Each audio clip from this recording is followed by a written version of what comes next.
हिंद दोस्तों, स्वागत है आपका अपने ही चैनल फैंटेसी एम्पायर 11 में। तो कैसे हैं आप? उम्मीद करता हूं सभी बढ़िया ही होंगे। तो इस वीडियो में हम जो मैच कवर करने वाले हैं वो होगा आईपीएल का मैच, जो कि खेला जाएगा कोलकाता नाइट राइडर्स और रॉयल चैलेंजर्स बेंगलुरु के बीच में। इस वीडियो में हम ड्रीम 11 टीम प्रेडिक्शन और सभी प्लेयर्स के बारे में पिच के हिसाब से जानने की कोशिश करेंगे। कौन कैसा परफॉर्मेंस देने वाला है, कौन कितना ज़रा बॉलिंग कर सकता है, इम्पैक्ट प्लेयर का क्या सिचुएशन रहने वाला है, सब कुछ A to Z हम इस वीडियो में डिस्कस करने वाले हैं। तो बहुत ही ज़रा बड़ा मैच रहने वाला है, क्योंकि आप देखोगे इट्स विराट कोहली वर्सेस गौतम गंभीर। भले ही दोनों ने लास्ट मैच में हैंड शेक कर लिया था, लेकिन फिर भी आपको पता है राइवलरी बहुत ज़रा बड़ा रहता है। चाहे वो आरसीबी और लखनऊ का मैच हो, जब गौतम गंभीर वहाँ के हेड कोच होते रहे, अब केकेआर में आ चुके हैं, तो it's obviously Virat Kohli versus Gautam गंभीर। तो उस हिसाब से आरसीबी वर्सेस केकेआर बहुत ही ज़रा बड़ा मैच रहने वाला है। आप सभी को पता है, भले ही लास्ट मैच में दोनों ने हैंड शेक कर लिया था, लेकिन फिर भी अपने गोती भैया को कंट्रोवर्सी में रहना बहुत ज़रा पसंद रहता है। उनकी स्टेटमेंट कुछ ऐसी ही रहती हैं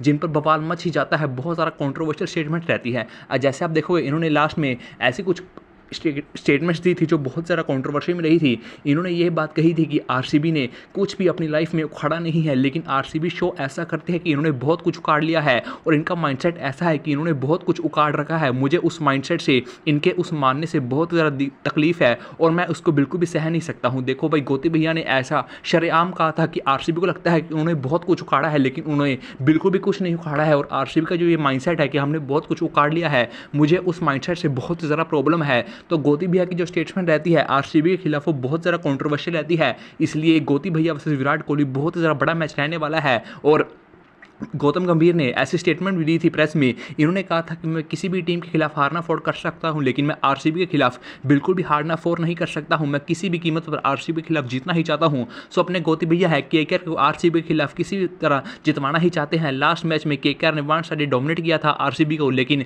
अब second phase of the IPL शुरू हो चुका है। लेकिन जब अगर आरसीबी अब परफॉर्म नहीं करेगी तो ऑब्वियसली बाहर होने वाली है, तब तो मौका मिलने ही नहीं वाला है। तो आरसीबी को अब अच्छा खासा परफॉर्मेंस देना ही पड़ेगा। और सामने केकेआर है, one of the best rivalry रहने वाली है। गौतम गंभीर की फिर कुछ ना कुछ स्टेटमेंट्स आने ही वाली हैं। गौतम गंभीर फिर कुछ ना कुछ टैक्टिक्स आजमाने ही वाले हैं, क्योंकि उनको ऐसा माइंडसेट है कि मैं आरसीबी के खिलाफ तो भाई बिल्कुल भी नहीं हारने वाला हूं। तो बहुत ज़रा बढ़िया मैच रहने वाला है। मैंने आपको बता दिया है, कंट्रोवर्सी बहुत ज़रा बड़ी है, देखने में मैच बहुत ज़रा बड़ा मज़ा आने वाला है। लेकिन अगर देखने के साथ साथ पैसे भी विन करो तो अब तो और भी ज़्यादा मज़ा आने वाला है। तो आपको वीडियो से हेल्प अच्छी खासी इन्फॉर्मेशन मिलने वाली है। अगर आपने वीडियो एंड तक देख लिया तो आपको अच्छी खासी इन्फॉर्मेशन मिल ही जाएगी। तो आप वीडियो से ज़रूर हेल्प लीजिएगा और अच्छी खासी विनिंग कर सकते हैं। इस वीडियो में हम नंबर्स के बारे में ज़्यादा डिस्कस नहीं करेंगे, बल्कि हम पूरी लॉजिकल एनालिसिस करने वाले हैं। आपको किस प्लेयर को अपनी टीम में क्यों कंसीडर करना है, अगर आप किसी प्लेयर को ले रहे हो तो क्यों ले रहे हो, किसी को ड्रॉप कर रहे हो क्यों कर रहे हो। मैं आपको सभी 22 के 22 प्लेयर्स के बारे में बताना चाहता हूँ और इम्पैक्ट प्लेयर के बारे में बताना चाहता हूँ। तो सब कुछ इस वीडियो में बताने वाला हूँ, अच्छी तरह आपको इन्फॉर्मेशन मिलने वाली है। तो हमने मैच के बारे में बात कर ली है, कंट्रोवर्सी के बारे में बात करती है। अब हम बात करते हैं अपनी ड्रीम 11 प्रेडिक्शन के बारे में। सबसे पहले पिच के बारे में बात की जाए, ईडन गार्डन्स में मैच खेले जाने वाला है, मतलब कोलकाता का होम ग्राउंड रहने वाला है। कोलकाता का फैन बेस अच्छा खासा है, तो उनको वहाँ पर अच्छा खासा सपोर्ट भी मिलने वाला है। अब पिच के बारे में बात की जाए, ईडन गार्डन्स की विकेट है, आपको शुरू से ही पता है आउटफील्ड यहाँ पर क्विक रहती है, बैटिंग के लिए यहाँ पर अच्छी खासी विकेट रहती है, लेकिन स्पिनर्स को भी कुछ ना कुछ सपोर्ट मिलता ही है। क्योंकि आप देखोगे कि केकेआर का जो स्ट्रेंथ है वो स्पिन बॉलिंग डिपार्टमेंट ही है। भले ही इस सीजन सुयश ने ज़रा कुछ अच्छा परफॉर्मेंस नहीं किया है, लेकिन फिर भी नारायण और चक्रवर्ती हर मैच में 4-4 ओवर कंप्लीट कर ही रहे हैं। तो उस हिसाब से पिच से स्पिन को भी सपोर्ट कुछ जरूर मिल रहा है, लेकिन बैटिंग को ज़रा सपोर्ट मिलता है। ये डे गेम नहीं है, ये इवनिंग गेम है।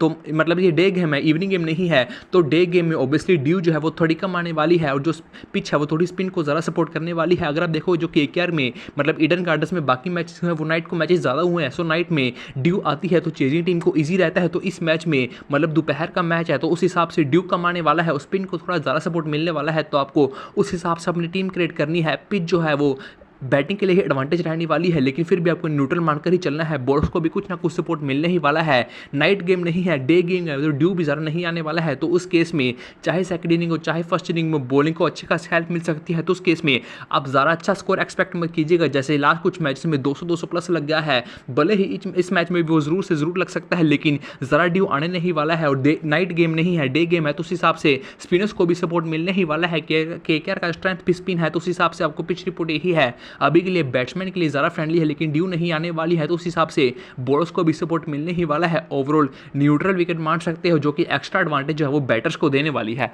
अब हम सभी प्लेयर्स के बारे में बात करते हैं। सबसे पहले फिल सॉल्ट के बारे में बात की। जब बंदा ओपनिंग के लिए आ रहा है, अच्छा खासा अटैकिंग प्लेयर है, अटैकिंग इंटेंट के साथ खेलता है, प्रॉपर क्रिकेटिंग शॉट्स खेलता है, पावर प्ले में मोस्ट प्रोबेबली अपना काम कर ही जाता है, अच्छा खासा अटैकिंग इंटेंट के साथ खेलता है, तो आपको बाउंड्रीज के पॉइंट, स्ट्राइक रेट के पॉइंट इजीली दिला सकता है। तो उस केस में आपकी टीम के लिए अच्छा खासा ऑप्शंस भी बैठता है। आपको अपनी टीम में जरूर कंसीडर करना है। विकेट कीपिंग भी कर रहा है तो आपको विकेट कीपिंग से भी इजीली अच्छे खासे पॉइंट देके जा सकता है। सामने सुनील नारायण जैसे बॉलर है, वरुण चक्रवर्ती जैसे बॉलर्स हैं जो इजीली कोट आउट स्टम्प्स की विकेट दिलवा सकते हैं, तो उस हिसाब से इनका कीपिंग से भी रोल बढ़ जाएगा। तो सॉल्ट ऑब्वियसली आपकी टीम के लिए बड़ी ऑप्शन आने वाला है। बंदा ओपनिंग करेगा, विकेट कीपिंग करेगा, तो आपको इनको अपनी टीम में जरूर कंसीडर करना चाहिए। अब हम बात करते हैं दिनेश कार्तिक के बारे में। फॉर्म लास्ट कुछ मैचेस से बहुत ज़्यादा इंप्रेसिव चल रहा है, लेकिन बैटिंग ऑर्डर बहुत ज़्यादा नीचे है। लेकिन अभी इन्होंने इंटरव्यू में कहा है कि भाई मैं इंडिया में वर्ल्ड कप में, जो 2024 का भी वर्ल्ड कप रहने वाला है IPL के जस्ट बाद, इन्होंने कहा है कि मैं 100% फिट हूँ और 100% फाइट करने वालों की विकेट कीपिंग सेक्शन में इंडिया की टीम के लिए मैं ही सिलेक्ट हूं। तो इनका भी परफॉर्मेंस जोरों शोरों पर चल रहा है, कॉन्फिडेंस लेवल बहुत ज़्यादा हाई है और चाहते हैं कि इंडियन टीम के लिए भी सिलेक्ट हो सके, अपनी दावेदारी पेश करे। तो उस हिसाब से अच्छा खासा परफॉर्मेंस दे रहे हैं। सो मोटिवेशन बहुत ही ज़्यादा अप लेवल है। अगर आप देखोगे KKR के डेथ बॉलर्स का भी फॉर्म कुछ खास इंप्रेसिव चल नहीं रहा है, तो उस हिसाब से दिनेश कार्तिक भी आपकी टीम के लिए अच्छा खासे ऑप्शन आने वाले हैं। पिच जो है वो बैट्समैन को सपोर्ट देने वाली है, इनका मोटिवेशन लेवल हाई है, इन्होंने इंडियन टीम में सेलेक्ट होना है वर्ल्ड कप के लिए, तो उस हिसाब से हर मैच में अच्छा खासा परफॉर्मेंस पुटअप करने की कोशिश कर रहे हैं।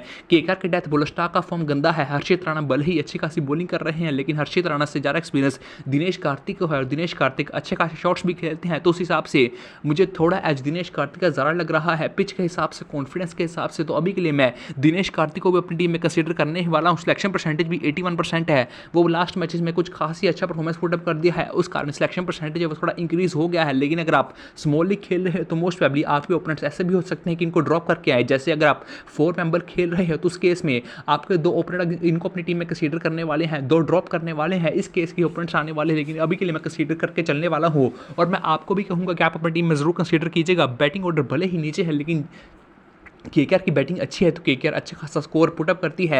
KKR की बॉलिंग भी डिसेंट है और अगर आप देखोगे RCB का बैटिंग परफॉर्मेंस कुछ खास इंप्रेसिव नहीं चल रहा है, तो मोस्ट प्रोबेबली कार्तिक की बैटिंग आनी चाहिए। कार्तिक अभी हाईली मोटिवेटेड भी है, इंडिया के लिए भी खेलना चाहते हैं वर्ल्ड कप में, तो उस केस में अपनी दावेदारी पेश करनी चाहेंगे, परफॉर्मेंस अच्छी देनी चाहेंगे। तो उस हिसाब से कार्तिक आपकी टीम के लिए अच्छे खासे ऑप्शन आने वाले हैं। उसी हिसाब से कार्तिक को अपनी टीम में कंसीडर कर रहा हूँ। अनुज रावत कुछ खास परफॉर्मेंस पुटअप कर नहीं रहे हैं, इंपैक्ट प्लेयर में सब्स्टिट्यूट कर दिए जा रहे हैं, सो विकेट कीपिंग से भी कुछ पॉइंट देने नहीं वाले, तो इजीली ड्रॉप कर सकते हो।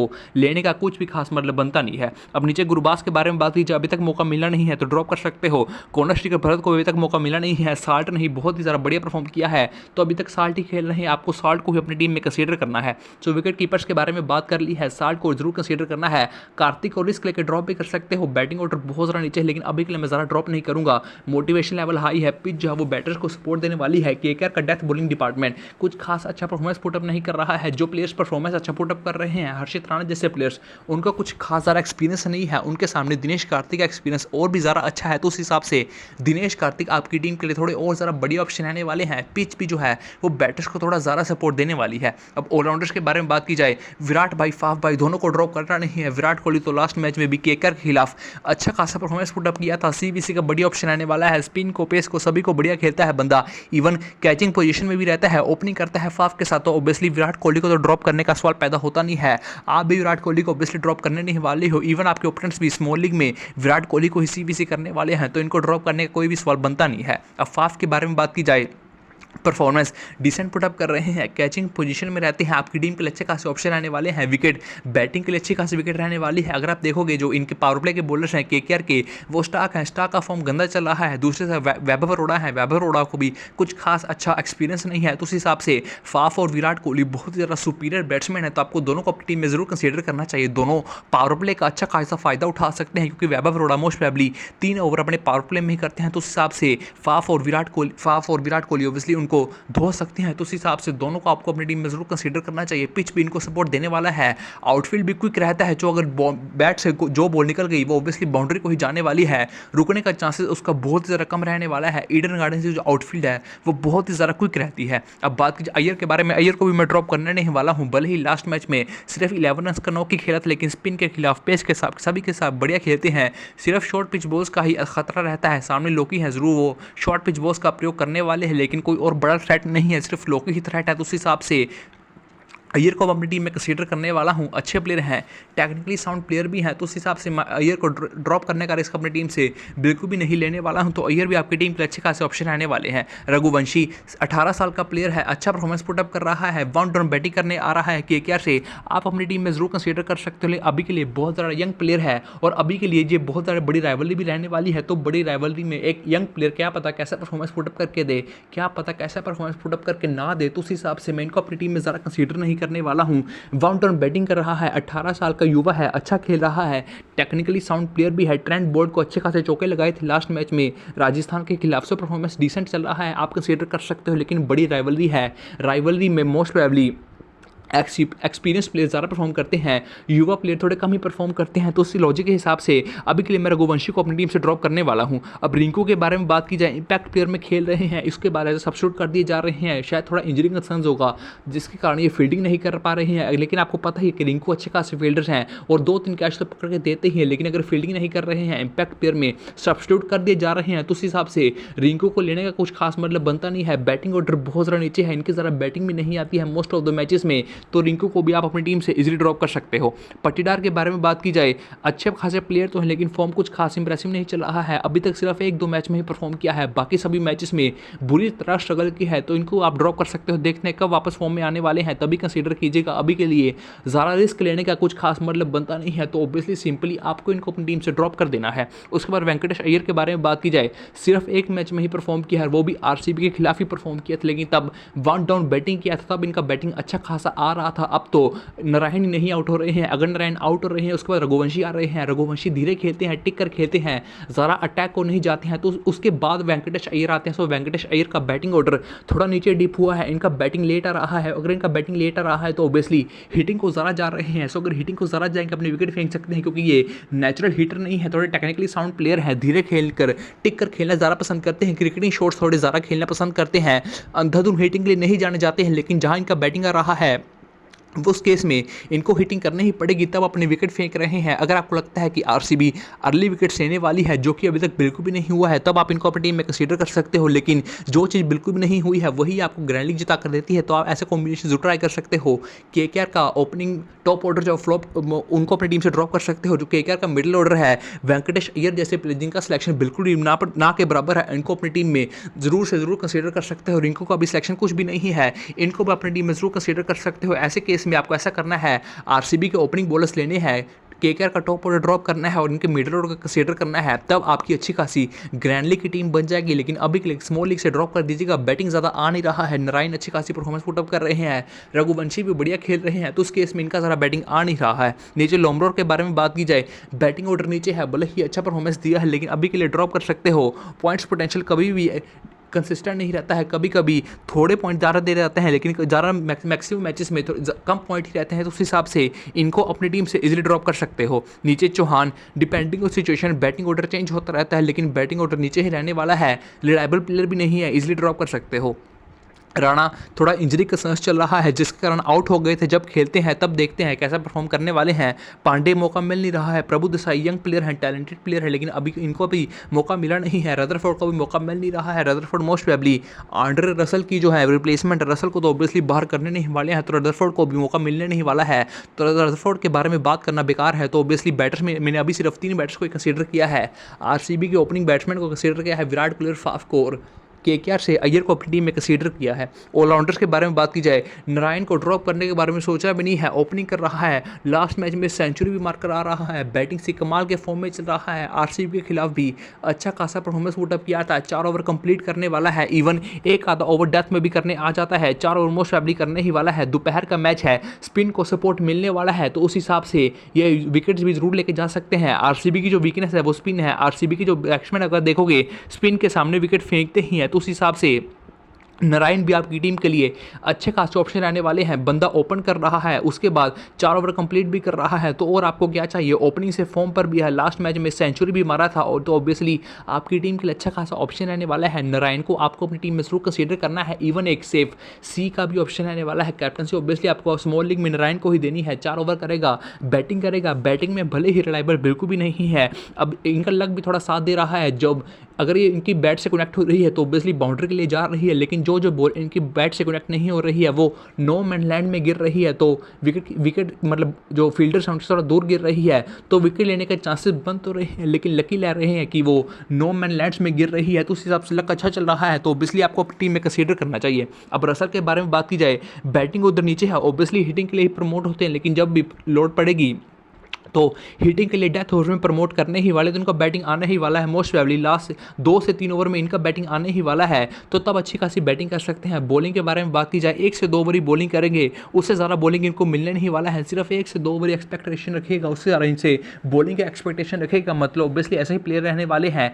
1-2 ओवर बॉलिंग करेंगे, लोअर मिड ऑर्डर में बैटिंग करेंगे, ऑब्वियसली जब डेथ ओवर्स में 2 से 3 ओवर रह जाएगा तभी ही बैटिंग करने वाले हैं, तो आपकी टीम के लिए अच्छे खासे ऑप्शन रहने वाले। लेकिन एज अ सीवीसी ट्राई मत कीजिएगा, बॉलिंग से एक आध ओवर मिल रहा है, एक आधे ओवर में विकेट लेने का चांसेस थोड़ा कम रहता है। भले ही विकेट टेकिंग बॉलर है, इन्होंने आरसीबी के प्लेयर्स को तंग भी किया है, लेकिन जब ये ज़्यादा बॉलिंग करते हैं तब विकेट टेकिंग बॉलर थोड़े ज़्यादा रहते हैं, लेकिन अभी के लिए सिर्फ 1-2 ओवर ही कर रहे हैं, तो उस हिसाब से ज़्यादा विकेट लेने नहीं वाले हैं। बैटिंग ऑर्डर बहुत ज़्यादा नीचे है, डेथ में ही बैटिंग करने वाले हैं, तो उस हिसाब से सीवीसी ट्राई मत कीजिए, लेकिन फिर भी ड्रॉप करना नहीं है, मस्ट टैपिक रहने वाले हैं। अब विल जैक्स सिलेक्शन परसेंटेज सिर्फ 50 है, लेकिन ऑफ स्पिनर है। अगर आप देखोगे ऑफ स्पिनर जो है वो लेफ्टी को ज़्यादा बॉलिंग करता है। सामने की टीम में लेफ्टी ऑब्वियसली ओपनिंग पर नारायण है, लास्ट मैच में इन्होंने ओपनिंग में बॉलिंग की थी, सो ऑब्वियसली जो विल जैक्स है पावर प्ले में बॉलिंग करने आ सकते हैं, नारायण को आउट भी कर सकते हैं। नारायण स्पिन के सामने थोड़ा स्ट्रगल करते हैं, मैक्सवेल के सामने भी स्ट्रगल किए हैं, मैक्सवेल खेल नहीं रहे हैं, तो उस केस में ऑफ स्पिनर जो है वो विल जैक्स हैं, so Will Jacks power play में बॉलिंग कर सकते हैं। उसके बाद वेंकटेश अय्यर भी हैं, वो भी लेफ्टी हैं, सो ऑब्वियसली वेंकटेश अय्यर के सामने बॉलिंग करने आने वाले हैं,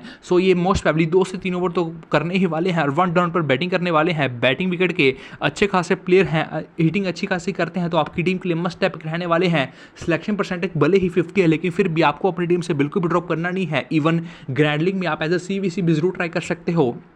2 से 3 ओवर बॉलिंग करेंगे, 1 डाउन बंदा बैटिंग दे रहा है, क्या चाहिए। लास्ट मैच में थोड़ा अनलकी रहा था क्योंकि रन आउट हो गए थे, सीधी बॉल थी, फाफ ने सीधा शॉट खेला था डाउन लेग में और उसके बाद बॉलर का हार लग गया था और आउट हो गए, तो उस हिसाब से थोड़ा अनलकी रहे थे, लेकिन फिर भी मस्ट टैपिक रहने वाले हैं। 1 डाउन बैटिंग करेंगे, अच्छी खासी पावर हिटिंग करते हैं, ऑफ स्पिनर है, सामने लेफ्टीज भी हैं, उसके बाद रिंकू सिंह भी है, वो भी लेफ्टी है, तो उस हिसाब से 2 से 3 ओवर जरूर बॉलिंग कर सकते हैं। अगर अच्छी खासी बॉलिंग कर दी, दोपहर का मैच रहने वाला है, स्पिन को सपोर्ट मिलेगा, सो अगर 2-3 ओवर अच्छे खासे कर दी, विकेट्स भी ले ली, तो क्या पता पूरे 4 ओवर ही कंप्लीट कर जाए, तो उस केस में सीवीसी के बेस्ट ऑप्शन भी रहने वाले हैं। सो अभी के लिए मैं विल जैक्स को अपनी टीम में कंसीडर करने ही वाला हूं। मैक्सवेल खेल नहीं रहे हैं, मैक्सवेल ने खुद आरसीबी की डिपार्टमेंट में कहा था कि मेरा फॉर्म कुछ खास वैसे चल नहीं रहा है, तो मुझे बाहर कर दो, बाकी प्लेयर्स को मौका दो। सो बंदे अगर खुद ही कहा है तो इसका मतलब बंदे का मोटिवेशन लेवल बहुत ही ज़्यादा डाउन है, तो ऑब्वियसली मैक्सवेल खेल नहीं रहे हैं, तो ऑब्वियसली लेने का भी कुछ खास मतलब बनता नहीं है। कैमरन ग्रीन समझ के परे है कि बाहर क्यों किया है, बंदा बैटिंग करता है, बॉलिंग करता है, वो भले ही फॉर्म से नहीं चल रहा है, लेकिन फिर भी बैटिंग और बॉलिंग अच्छी खासी करता है।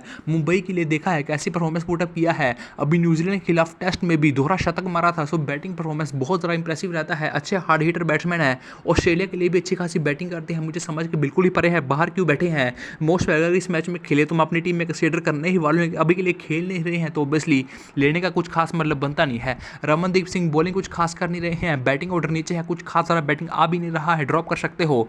टॉम करन को मौका मिलने नहीं वाला है, सुधांशु रॉय भी एज इम्पैक्ट तरीके कुछ मैचेस में आए हैं, लेकिन उसमें भी परफॉर्मेंस करने का ज़्यादा मौका मिला नहीं है, तो ऑब्वियसली लेने का कुछ खास मतलब बनता नहीं है। सो ऑलराउंडर्स में विल जैक्स को ग्रैंड लीग में एज अ सीवीसी जरूर से जरूर ट्राई कर सकते हो। स्मॉल लीग इन नारायण सीवीसी के बेस्ट ऑप्शन रहने वाले हैं, रसल भी एक सी के तो नहीं बल्कि वीसी के बेस्ट ऑप्शन रहने वाले हैं, लेकिन सिर्फ ग्रैंड लीग में ही ट्राई कीजिएगा। स्मॉल लीग में रसल को वीसी ट्राई करना बहुत ज़्यादा बड़ा रिस्क है। अब बात करते हैं बॉलर्स के बारे में। सबसे पहले स्ट्राक सेफ ऑप्शन रहने वाले हैं, प्लेयर बहुत ही ज़्यादा बड़े हैं, लेकिन फॉर्म कुछ खास इंप्रेसिव नहीं चल रहा है, अभी तक आईपीएल में कुछ खास अच्छा परफॉर्मेंस भी नहीं दिया है, लेकिन सामने टीम आरसीबी है, आरसीबी के बैटिंग ऑर्डर का कोई भी भरोसा नहीं है, सिर्फ विराट कोहली और काफ़ी रिलायबल हैं। उसके बाद जो बैट्समैन है उन पर आप बिल्कुल भी भरोसा नहीं कर सकते हो। उसके बाद 1 डाउन पर आपको पता है जैक्स आते हैं, जैक्स बिल्कुल भी रिलायबल नहीं है। फिर अनुज रावत है, अनुज रावत भी बिल्कुल भी रिलायबल नहीं है। दिनेश कार्तिक है, दिनेश कार्तिक मतलब रिलायबल तो है, लेकिन डेथ ओवर में बैटिंग करते हैं, वहाँ पर हिटिंग चाहिए ही चाहिए। उस केस में स्टार्क डेथ ओवर्स में क्या पता विकेट भी ले जाए, तो उस हिसाब से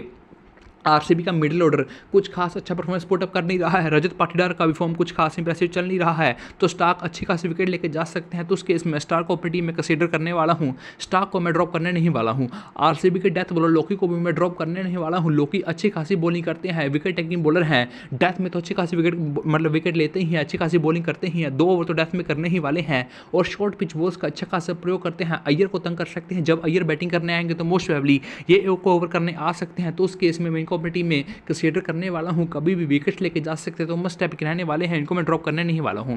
चक्रवर्ती प्लेयर अच्छे तो हैं, विकेट टेकिंग बॉलर ज़्यादा नहीं है, मतलब एक आध विकेट ही लेते हैं। वो बंडल्स में विकेट नहीं लेते हैं, लेकिन ये दोपहर का मैच है। दोपहर के मैच में जो स्पिन है उसको ज़्यादा सपोर्ट मिलने वाली है एज़ कम्पेयर टू नाइट के मैचेस। तो इनको पिच है इस थोड़ी ज़्यादा सपोर्ट मिलने वाली है। सामने आरसीबी है, आरसीबी के प्लेयर स्पिन को कुछ खास बढ़िया नहीं खेल रहे हैं, स्पिन के सामने विकेट्स फेंक रहे हैं। तो वरुण चक्रवर्ती आपकी टीम के लिए प्रॉपर डिफरेंशियल ऑप्शन रहने वाले हैं, लेकिन कभी कभी इनका ओवर कट जाता है, यही थोड़ा रिस्क है। जब मैंने लास्ट टाइम इनको अपनी टीम में ट्राई किया था पिच के हिसाब से, तो इनका ओवर कट ही गया था, इनको सिर्फ 2 ओवर ही मिला था। उस केस मेरा थोड़ा लॉस हो गया था। सो रिस्क रहने वाला है, क्या पता किस दिन 4 ओवर कंप्लीट कर जाएं, किस दिन सिर्फ 2 ओवर ही कंप्लीट करें।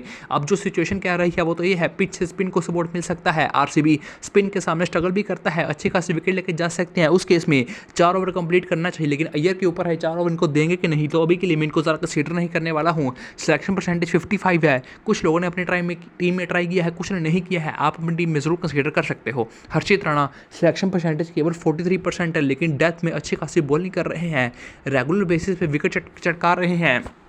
मोस्ट प्रोबेबली 2 ओवर तो डेथ में करने ही वाले हैं। तो आपकी टीम के लिए प्रॉपर डिफरेंशियल ऑप्शन आने वाले हैं, रिस्की ऑप्शन आने वाले हैं। कोई भी ट्राई नहीं करने वाला है, लेकिन आप एज ए डिफरेंशियल ज़रूर से ज़रूर ट्राई कर सकते हो। अभी के लिए मैं इनको अपनी टीम में कंसीडर करने वाला हूँ। डेथ ओवर स्पेशलिस्ट हैं, मतलब इस सीज़न में ऐसे उभर कर आए हैं, अच्छी खासी बॉलिंग कर रहे हैं। जो स्टार्क नहीं कर पाए थे वो हर्षित राणा ने मैच में किया था हैदराबाद के खिलाफ, टाइटल मतलब स्कोर को डिफेंड कर लिया था, अच्छी खासी बॉलिंग की थी, विकेट्स भी चटकाई थी। सो हर्षित राणा का फॉर्म अच्छा चल रहा है, रेगुलर बेसिस पे डेथ में बॉलिंग करके विकेट चटका रहे हैं। सो हर्षित राणा को अपनी टीम में मैं अभी के लिए कंसीडर कर रहा हूं। भले ही मैंने दिनेश कार्तिक को भी अपनी टीम में कंसीडर किया है, लेकिन फिर भी दिनेश कार्तिक के साथ जो दूसरा बैट्समैन होगा वो तो विकेट फेंक ही सकता है। तो उस हिसाब से मैं हर्षित राणा को भी अपनी टीम में कंसीडर किया हूं। नीचे प्लेयर्स के बारे में बात की, वैभव रोडाइज इम्पैक्ट पर खेल रहे हैं, पावर प्ले में ज़्यादा बॉलिंग करते हैं। ऐसे लगा लो 1-3-5 या 2-4-6 ऐसे ओवर करके बाहर चले जाएंगे, तो उस केस में लेने का कुछ खास मतलब बनता नहीं है। टॉपली बहुत ही ज़रा गंदी पिटाई करवाई थी लास्ट मैच में, विकेट भले ही एक लिया था, लेकिन फिर भी पिटाई करवा रहे हैं। डेथ में एक आधा ओवर ही करने आते हैं, पावर प्ले में 2 ओवर कर जाते हैं, 1 ओवर मिडिल ओवर में कर जाते हैं और 1 ओवर डेथ में करने आते हैं। तो ऐसे इनका 4 ओवर का डिवाइडेशन रहता है, लेकिन अभी के लिए ड्रॉप कर सकते हो, क्योंकि मैं ज़्यादा रिस्क नहीं लेने वाला हूँ। आरसीबी का बॉलिंग यूनिट बहुत ज़्यादा गंदा परफॉर्मेंस पुट अप कर रहा है, तो इसलिए इनको मैं कंसीडर करने नहीं वाला हूँ। लेकिन अगर कैमरन ग्रीन खेलते हैं इनके प्लेस पे, तो मैं हर्षित राणा को अपनी टीम से उस केस में ड्रॉप कर दूंगा और मैं सीधा कैमरन ग्रीन को उस केस में अपनी टीम में कंसीडर कर लूँगा। ये जो ऑप्शन के बारे में बात की, यश दयाल हर मैच में खेल रहे हैं, लेकिन कुछ खास विकेट टेकिंग बॉलर नहीं है। वैशाख विजय कुमार ने भी कुछ खास विकेट्स लिया नहीं है, नीचे और कोई भी प्लेयर खेल नहीं रहा है, तो किसी के बारे में बात करने का कुछ खास मतलब बनता नहीं है। सो अभी के लिए मैंने हर्षित राणा को अपनी टीम में कंसीडर किया, लेकिन जब लाइनअप्स आएगा और कैमरन ग्रीन खेल रहे होंगे, तो ऑब्वियसली मैं कैमरन ग्रीन को तो अपनी टीम में कंसीडर करने ही वाला हूं। तो अभी के लिए मेरी टीम कुछ इस प्रकार की बन रही है। अब हम बात करते हैं बेस्ट सीवीसी ऑप्शंस के बारे में। तो जो बेस्ट सीवीसी ऑप्शंस है, ऑब्वियसली विराट कोहली तो बेस्ट ऑप्शन रहने ही वाले हैं। ऑलराउंडर्स के बारे में बात की जाए, नारायण बेस्ट ऑप्शन है, और जो विल जैक्स हैं वो ग्रैंड लीग में सीवीसी के बढ़िया ऑप्शन रहने वाले हैं।